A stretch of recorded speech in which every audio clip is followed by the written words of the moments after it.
When Steve Jobs walked onto the Macworld stage in 1997, the crowd booed, not at him, at the face on the screen behind him. Bill Gates, his biggest rival, appearing via satellite to announce that Microsoft was investing $150 million in Apple. The two companies were signing a broad partnership agreement. Microsoft Office would stay on Mac. Internet Explorer would become the default browser. And Gates was putting his money into a company he'd spent years competing against. Jobs stood at the podium and let it happen. He thanked Gates, he smiled, he called it a good deal for Apple. The crowd booed because it looked like surrender, because for nearly 2 decades, Apple's entire identity had been built in opposition to Microsoft. And here was Jobs on his own stage, accepting money from the enemy in front of everyone. He let it happen because Apple was 90 days from bankruptcy, and pride was a luxury the company could no longer afford. The lesson from that deal isn't about business strategy or competitive dynamics. It's about the most expensive thing most people carry when their finances are under pressure, and what refusing to let go of it actually costs. To understand why the Microsoft deal felt the way it did, you have to understand what Apple meant to Jobs and what Microsoft represented to him personally. Jobs had spent years making the contrast explicit. He called Microsoft's work derivative. He said they had no taste. Apple's 1984 ad, one of the most celebrated in advertising history, was built entirely on the idea that Apple was liberation and everyone else was conformity. That wasn't just a marketing position. It was Jobs' genuine belief about what the two companies were and what they stood for. By 1997, that identity had become a financial liability. Apple was bleeding more than $1 billion a year. Its stock had fallen roughly 80% from its peak. There were 70-plus product variants cluttering the line, over $1 billion in unsold inventory sitting in warehouses, and executives leaving faster than they could be replaced. The company that had once put a dent in the universe was weeks away from being unable to make payroll. Jobs came back as interim CEO with almost no time and very few options. The most immediate problem wasn't product or vision, it was cash. Apple needed a bridge, something to buy enough time to execute a turnaround, and it needed it fast.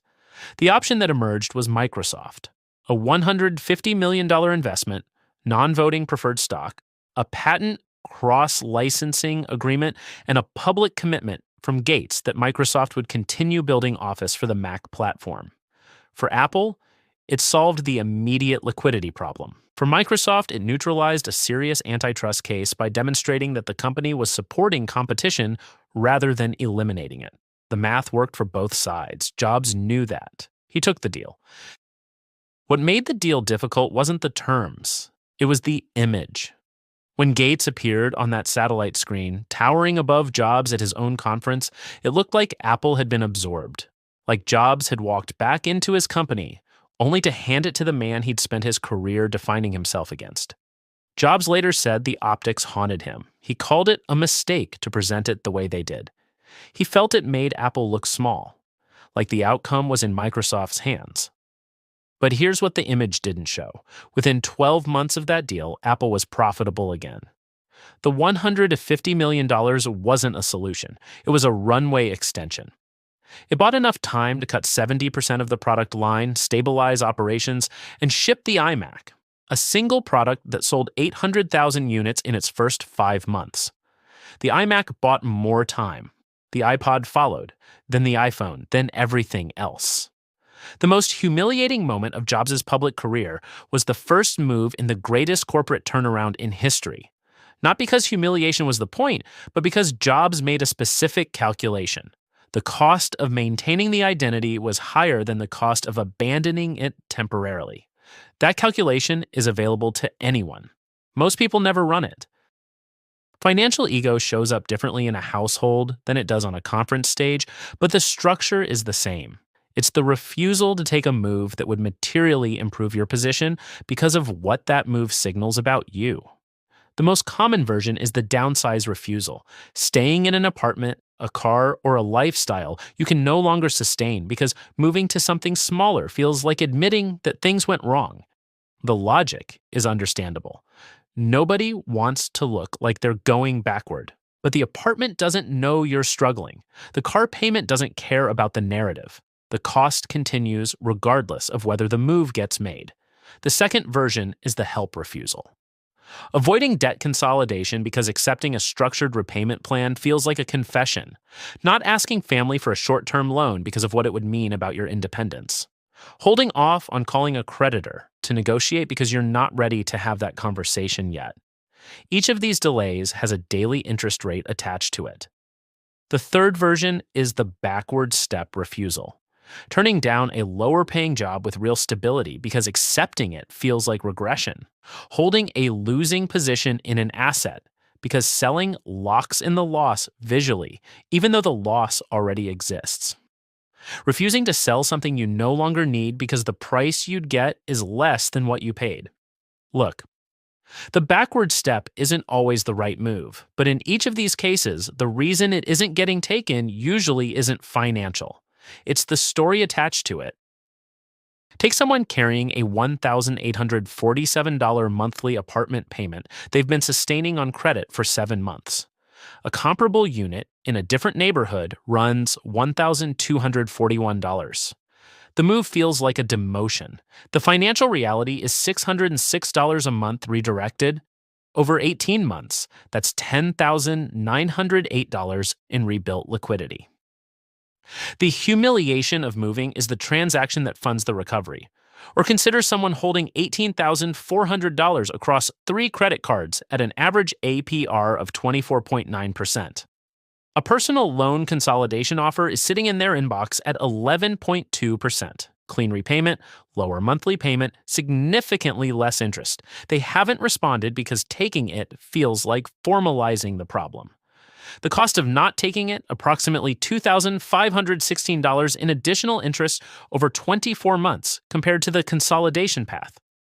The delay isn't free, it just doesn't announce itself the way a conference stage does. The pattern in both cases is the same. The move is available, the numbers are clear. What's in the way isn't the math. It's the story the move seems to tell about the person making it.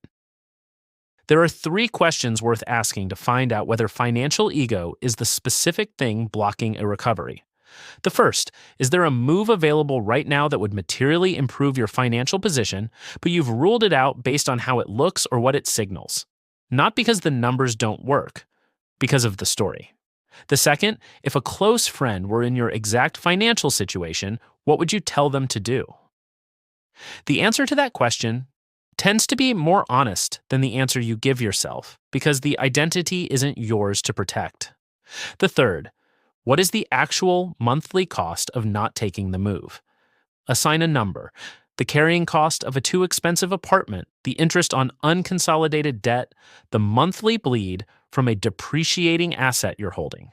When the cost has a number attached to it, the calculation looks different than it does as an abstract question of self-image. Jobs didn't take the Microsoft deal because it felt good. He took it because he ran the calculation and found that the alternative was worse. The crowd at Macworld booed when Gates appeared on that screen. Jobs stood at the podium and absorbed it.